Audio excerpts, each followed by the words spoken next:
যে মানুষ মৃত আত্মাদের খুঁজতে বেরিয়েছিল শেষ পর্যন্ত তার নিজের মৃত্যুই হয়ে গেল সবচেয়ে ভয়ঙ্কর এবং রহস্যময়ভাবে। রাতের বাথরুমে পাওয়া গিয়েছিল তার মৃতদেহ, গলায় ছিল অদ্ভুত কালো দাগ, আর মৃত্যুর কয়েকদিন আগেই সে বলেছিল কিছু একটা আমাকে টানছে। কিন্তু প্রশ্ন হলো, সেটা কি শুধু ভয় ছিল নাকি সত্যি অন্ধকার থেকে কেউ তাকে নিয়ে গিয়েছিল?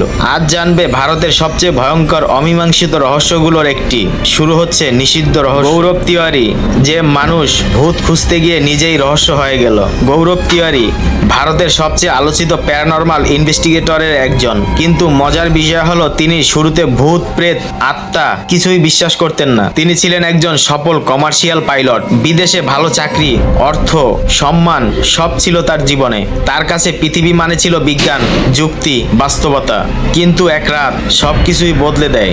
সেই রাত যেদিন শুরু হয় অন্ধকার। এক রাতে সহকর্মীদের সঙ্গে নিজের ফ্ল্যাটে বসেছিলেন গৌরব। হঠাৎ ঘরের দরজা নিজে থেকেই বন্ধ হয়ে যায়।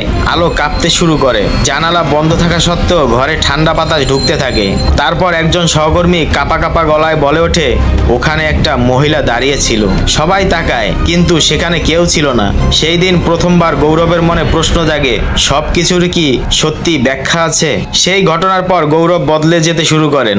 তিনি পাইলটের নিরাপদ জীবন ছেড়ে দেন, শুরু করেন অশরীরী শক্তি, ভুতুরে স্থান, অদৃশ্য জগৎ নিয়ে গবেষণা। পরে তিনি গড়ে তোলেন ইন্ডিয়ান প্যারানরমাল সেক্টর। তার উদ্দেশ্য ছিল ভয়ের গল্প নয়, বিজ্ঞানের মাধ্যমে প্রমাণ খোঁজা। কিন্তু অনেক সত্যের দরজা খুললে ফিরে আসার পথ থাকে না। একটি পুরনো পরিত্যক্ত মর্গে প্রবেশ করেন গৌরব। চারিদিকে অন্ধকার, ভাঙা দেয়াল, ঠান্ডা লাশ রাখা ট্রে। সাহস দেখাতে তিনি নিজেই একটি খালি ট্রের উপরে শুয়ে পড়েন। কয়েক ঘন্টা কিছুই ঘটেনি, কিন্তু পরের রেকর্ডিংয়ে শোনা হয় একটি কণ্ঠ। ঘরে তখন কেউ ছিল না। আরেকবার একটি পুরনো জেলে তদন্তে যান তিনি। থার্মাল ক্যামেরায় ধরা পড়ে এক মানুষের অবয়ব, কিন্তু শরীরের কোনো তাপ নেই, সম্পূর্ণ কালো। স্থানীয়রা বলে বহু বছর আগে যেখানে এক নাইট গার্ডকে হত্যা করা হয়েছিল, আর সে আজও পাহারা দেয়। গৌরব দ্রুত বিখ্যাত হয়ে ওঠেন। টিভি শো, লাইভ তদন্ত, মিডিয়া সাক্ষাৎকার, সব জায়গায় তার নাম ছড়িয়ে পড়ে। কিন্তু ক্যামেরার সামনে সাহসী মানুষটা ক্যামেরার পেছনে ধীরে ধীরে বদলে যাচ্ছিলেন। তার পরিবার বলে তিনি রাতে ঘুমাতে পারতেন না, একাই বসে থাকতেন, কখনো ফাঁকা ঘরে তাকিয়ে থাকতেন। আর মৃত্যুর কিছুদিন আগে তিনি বলেছিলেন, আমি অনুভব করছি কিছু একটা আমাকে টানছে। শেষ রাত 2016 সালের 7ই জুলাই। সেদিন সবকিছু স্বাভাবিক ছিল। গৌরব বাড়ি ফেরেন, পরিবারের সঙ্গে কথাও বলেন, তারপর বাথরুমে চলে যান।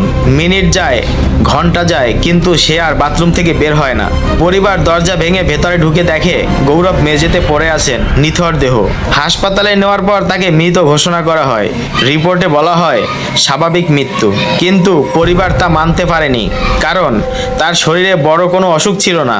আর সবচেয়ে ভয়ঙ্কর বিষয়, তার গলায় ছিল একটি কালো দাগ, যেন কেউ চেপে ধরেছিল, কিন্তু কোনো স্পষ্ট আঘাতের চিহ্ন ছিল না। তাহলে সেটা কি ছিল? হার্ট অ্যাটাক, আত্মহত্যা, নাকি অন্য কিছু? আজও গৌরব তিওয়ারির মৃত্যু রহস্যই রয়ে গেছে। কেউ বলে মানসিক চাপ, কেউ বলে মেডিকেল কারণ, আবার কেউ বিশ্বাস করে যে মানুষ অন্ধকারে খুঁজতে গিয়েছিল, অন্ধকারই একদিন তাকে নিজের মধ্যেই টেনে নিয়েছে। কিন্তু সবচেয়ে ভয়ঙ্কর প্রশ্নটা এখনো বাকি, যদি সত্যি কিছু তাকে টেনে নিয়ে থাকে, তাহলে সেটা আজও কোথায় আছে? আর যারা মৃতদের খুঁজতে বের হয়, তারা কি সত্যি ফিরে আসে আগের মতো? কারণ কিছু দরজা একবার খুলে গেলে সেটা আর কখনো বন্ধ হয় না, আর সেই দরজার ওপারে অপেক্ষা করে নিষিদ্ধ রহস্য।